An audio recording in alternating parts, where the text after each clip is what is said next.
Hello Lafayette, my name is Mark Fucci. I bid you greetings tonight, and particularly to Coach Lawson. This is a great honor for me to have been asked to say some remarks on behalf of the coach. I was on his two first teams as his tenure started in 1972, and those were certainly different times.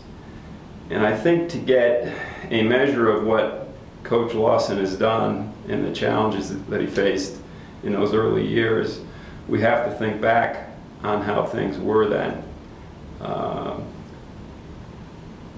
It's written that this was a time of peace and love, but that was hardly the case. In Lafayette's instance, you saw an amazing swing of the pendulum caused by a change in the times. In 1968, Lafayette was a place of rules, regulations, and mandatories.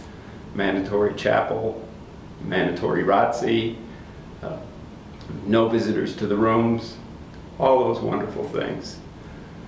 Then came a heightening of the Vietnam War, invasion into Cambodia, student demonstrations, and tragically the shooting of students at Kent State and Jackson State in the spring of 1970.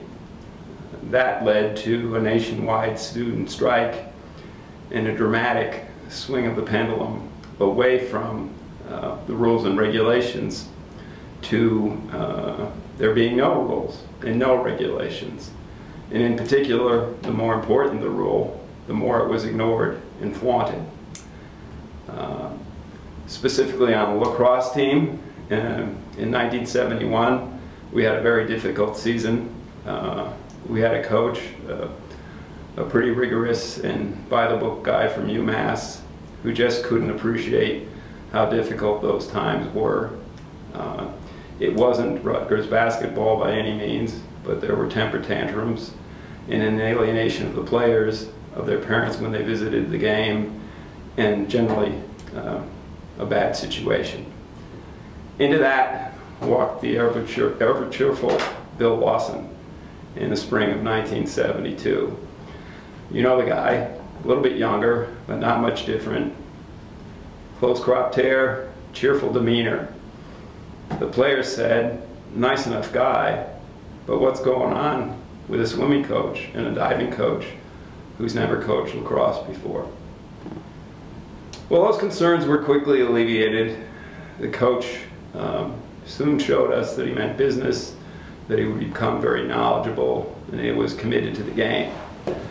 That didn't make his job any easier, however, as remember, the times were different and the rules were different. And I remember one day during practice, after we had had a very difficult time in the game earlier, scoring goals and doing anything in a competent manner, Coach decided we needed a new drill to try to get us more focused on team play, passing the ball and the like.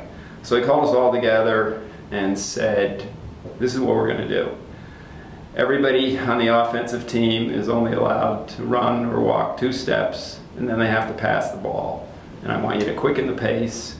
And finally, after we've done this 10 times, again, with only 2 steps, we can start shooting at the goal.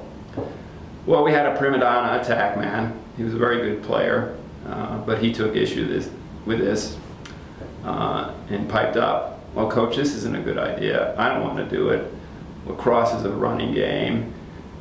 You're not doing justice to that running philosophy. We shouldn't be doing this thing at all. Well, the coach, ever unflappable, stared him down in a very correct and proper manner, put him in his place, said that he was the coach, that this is what was going to be done. And his voice was rising as this was going on. And if this particular attack man didn't like it, or anybody else for that matter didn't like it, the field house was just a few yards away. They could hand in their stuff, and he'd go on with people who would listen to him. Well, we all like that. That brought order into a chaotic world. That brought a sense of leadership in team play. and we went on from there. Now the next instance I'd like to tell you about came the next year. And unfortunately it's not as pleasant or as honorable a story, but I think you might find it interesting.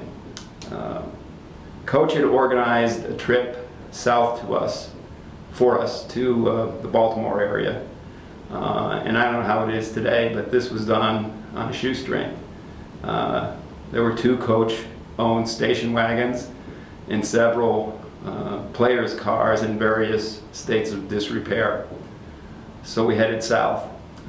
Things didn't get off to a very good start. Coach Lawson's car had an accident very close to Easton. That delayed his arrival to very late in the day. By that time we were in the 4th quarter of a game that the players had basically coached by themselves, and lo and behold, we were winning. Coach showed up, ever the gentleman, and took over and guided us to victory. Everybody felt pretty good about that. Everybody made jokes about the driving ability and the accident, and a good time was had. We were staying in one of the outlying suburbs, Catonsville if I recall, in a pretty large motel, and something called the Heroes Tournament was going on. Coach had booked us our Division I program with Division III skills in the same motel as Army, Cornell, Syracuse, Johns Hopkins. Everybody was playing in this tournament. And there were just lacrosse players raising hell, if you will, throughout the premises. Remember, as I said, this was a time of no rules. Now, a good portion of Coach Lawson's starting team, after the game, decided it would be a good idea to head to one player's room and break the rules. And what was that violation? Well, again, think of the times. But there was a substance that was in great use, that was illegal at the time, that's now becoming legalized by various deficit challenge states throughout the United States. So his starting team, in effect, decided a good way to relax would be to smoke one, well, maybe more than one joint. Hidden in this hotel room with all the commotion with these other teams, figuring, how would you ever get caught? Then came a knock on the door. Don't open that. Yeah, let's open it. I know that's Joe. He's late. He was going to come. I told him all about this. No, don't open that. I think it's the coach. No, it's Joe. Well, Joe won. In popped Coach Lawson. Hey everybody, anybody want to go to dinner? Oh my God, what are you guys doing? He didn't lose his cool. He looked at us. His face expressed disappointment, frustration, not an insufficient amount of anger, but just turned around, closed the door behind him and left. Again, remember, we were in so many different vehicles, we didn't see him to the next day before the game. He took the offenders aside, talked to us individually, said, I'm very disappointed in what you did. I don't want to see it happen again. And don't expect to play much in this game today. I've got to do something to show you how upset I am. Everybody understood. As the game wore on, we fell behind, it got very cold, people got hurt. Lo and behold, the offenders had to be put in the game. Coach had no choice. And indeed, the offenders were essential in mounting a comeback where 2 of the people who should have known better the night before were on the field in the last 30 seconds and combined on a pretty impressive 50-yard pass, last second goal that won us the game. Coach was really happy. He congratulated us and he reminded us again, let's not have any more instances of what happened before. Now, the statute of limitations is passed for all involved. I won't name any names, and I hope I haven't embarrassed the coach. But I tell you that story because I think it, better than anything else, shows the wisdom of Bill Lawson and why we all respect him so much. He could have gone crazy. He could have reported people. He could have caused a ruckus, and he was justified to do that. But he didn't. He knew the spirit of the times. He knew his team. He did what he thought was proper, and it all worked out. Every one of those players went on to be a success in life, and that was the start of Bill Lawson. That was the attitude that led him to where he is today, that led the program from being really a joke into a very special situation.